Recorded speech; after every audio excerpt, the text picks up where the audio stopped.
What's up, dudes and dudes? You're in. My name's Seth, and we are back here for some more Trove event guide tutorial on the Meteor Chase event that's going to be going on until September 18th. Now, first and foremost, you're going to be getting this beautiful thing. Spoiler alert, this is what you get out of the quest, as well as a whole bunch of other random items. So let's get right to it, but before we do, I would very much appreciate if you would like the video. It helps to show up in searches and stuff like that, and help people out to actually get this stupid event done with.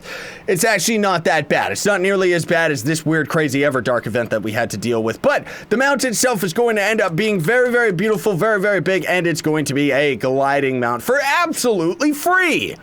No, seriously, that is absolutely insane, isn't it? It's also going to be a reskin of the warplane that you get PvP grinding, so you can actually see that for some weird reason. Your PvP banner shows up on the UFO. That's kind of funny.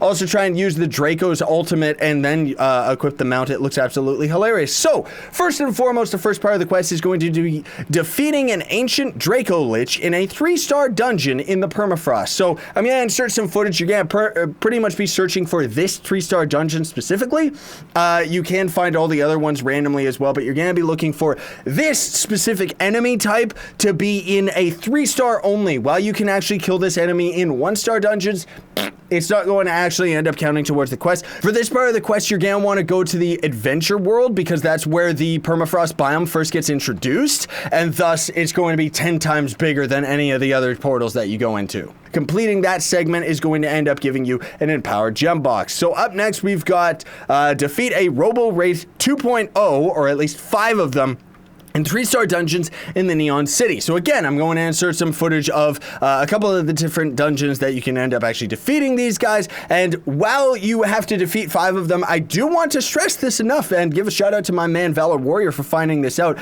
that the weird thing about this part of the quest is that I don't know if it's to prevent leeching or anything like that, but because the quest specifically requires you to get a drop from the enemy, you're actually not going to be able to stay in proximity to the dungeon being completed. You're gonna have to be close enough to the boss in order to get any of the drops out of him. So you're not gonna be able to stay 5 yards out, wait for somebody else to complete the dungeon, and then get the drop from 5 miles out. You're gonna have to get up close and personal, if not just kill the boss yourself. Otherwise, you're going to end up getting the Otherworldly Battery, which is a required item for the quest event. So for that part of the quest, you're going to want to go to U3 if possible, because that's when the game technically introduces the Neon City, and thus there's going to be that much more of a Neon City generation. Up next, you're going to have to collect special robotic salvage in Candoria. Now, this part of the quest is a little bit confusing because they're kind of forcing the player to read through the description rather than just going out willy-nilly and just starting to destroy everything. So you're going to be wanting to go to U2 for this because that's where Candoria ends up getting introduced so that you can find more of these enemies, and you're going to specifically have to defeat the gigantic cake enemies that aren't in dungeons. The ones that you actually destroy in dungeons are not going to count towards the quest. You're going to go and kill the ones that are out in the world. Now, one thing that I do want to point out, which is kind of nice, is these enemies actually have video effects that light them up like a Christmas tree, so you're going to be able to see them pretty easily from far away. The reward for this segment is going to be a double experience potion, which is useless for somebody like myself. Acquire unusual meteorite fragments is going to be the next segment. Now, for those of you that want to just skip this, you can actually buy the meteorite fragments out of the store. They are not the normal meteorite fragments. You're going to specifically look on the market for the unusual meteorite fragments. Now, this part of the quest is a little bit weird. You're going to want to go to Medieval Highlands, which means you're going to want to go to a novice world, and you're specifically going to end up getting the drop from the bee enemies that are out roaming the world. Now, the reason why this is a little bit of a weird segment is while the quest has you kill 50 of the bees to get this resource, the next part of the quest actually requires you to craft something that requires 100 of the resource that you get from the bees. So you complete this segment by killing 50 bees, and then you gotta go kill another 50 more just to get the unusual meteorite. or you could just buy it out of the market, and you're going to end up gaining a Bound Brilliance for completing this part of the quest. So then you gotta craft the data projector, which is going to be in the hub. You just hop over to the hub, go grab the Wheel of Seasons, or the Season of Wheels, or whatever it's called. I don't even know. It's just that crafting table that we've been using in the recent events. You're going to go to the Eternal section. Here's the crafting components required for the quest itself. You can see that we are requiring 100 of the unusual meteorite fragments, and then all the other items that we ended up getting out of the quest, including the black box, which everybody keeps asking, what's the black box? What's the black box? It's tied to the event, you fool. So you just gotta craft the stupid thing, and then you're gonna get 3 chaos chests. Now, this part of the quest gives people a lot of confusion, but you're gonna have to collect Plasteel plates from the Fey Wilds. So you're gonna want to go to U1, because of course that's where the Fey Forest ends up spawning the biggest. And then you're specifically looking for the maze dungeon that you're gonna see in the footage right now. Despite the fact that the quest actually says to go to the hedge maze dungeon, which I find very confusing because there's another dungeon, this one right here, that makes me think of a hedge maze, as opposed to the actual dungeon that you gotta go into, which is just a maze. It's not a hedge maze, it's a cement maze. So anyways, you go into that dungeon, kill normal enemies, and you're going to end up getting points towards this completion part of the quest. If you actually kill the 3-star boss, he's gonna be worth 50 points. So technically speaking, you only gotta complete 2 of the dungeons themselves, but if you end up getting unlucky and everybody ends up defeating the boss before you, you can, however, end up grinding it off of the normal enemies. You're going to get 2 lapis luck bugs from this part of the quest. Up next, you're gonna have to collect power plant segments from the magical atoll.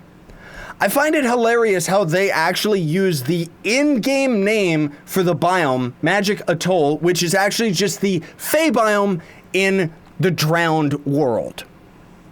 Thankfully, the game does actually say in brackets that you're going to be going for the biome with the butterfly icon in Drowned Worlds. Now, what you're going to be doing here is going into the Drowned Worlds, you're going to go to the Fey biome, and you're going to be fighting the blue crab enemies that you find on the beach.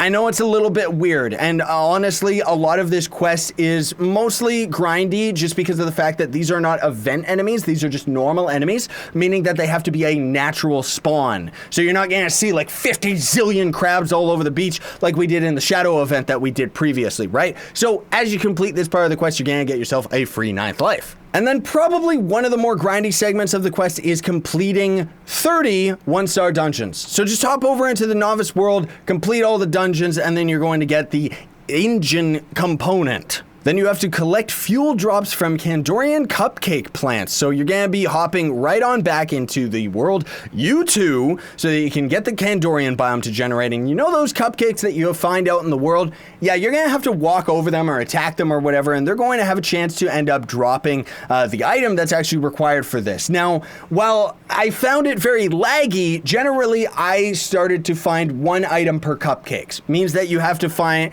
meaning that you have to farm at least 30 of them. However, I have seen some other people that have destroyed cupcakes, and the game's like so laggy that it didn't actually give them the resource. So honestly, just keep farming the cupcakes until you actually end up getting the drop that's actually required to complete the quest. It is still a little bit annoying, and then you're going to end up getting 5 gem booster boxes. Then you have to craft a scout saucer at the Sortie 2 crafting table. Now, for those of you that are sitting there scratching your heads going, what the heck is that? I don't know, I'm gonna quit this game. Don't worry, folks. I already have a video in the description right now that talks about how you actually craft the Neon Night Sky wings. Now, if you don't know what the Neon Night Sky wings are, go check out that video. It explains everything. It's one of my best tutorials, honestly speaking. Like, I had a lot of fun making it and went into a lot of detail. Now, you're gonna be looking for this in Radiant biome. Like, the Radiant biome is going to end up being, well, actually, honestly speaking, you're not going to be able to access this portal from the hub, so you're going to have to go to a club world or something like that in order to craft it, but you're going to go to the sky world, and you're looking for this dungeon specifically with the green windows on the bottom of it. Okay? There's going to be a normal version of the dungeon that doesn't have the green window, but you're looking for the specific one that has the green window. And down at the bottom, where the footage is showing you, that's going to be where the crafting table is, where you can end up actually crafting the beautiful mount, and then you're also going to end up getting 25 diamond dragonite. Finally, last but not least, you're just going to have to collect the mount itself, which you can actually sell it. I wouldn't do that because, of course, I'm farming for mastery, but if you're just a random player that's just like, I don't care, this thing is stupid, and I'm never going to max this game out, maybe you want to sell it. Maybe you want to wait till the event is long past, and then you could sell it, because then mastery farmers would definitely end up buying it for sure. But why wouldn't you want it? It's a UFO, dude. Like, seriously. So by crafting, or by consuming it, you're going to end up getting a Radiant Sovereign, which you can then end up using at the merchant that is hanging out at the hub. So you're not going to be able to get really that much. You're going to be able to get Titan treasures, which are trash. Don't actually go for those. An empowered gem box or like 3 pinatas or something like that. You're not going to be able to get a golden chaos chest because those require 3 of the Radiant Sovereigns, which I just call pancakes or radiant pancakes. Whatever, pick your poison.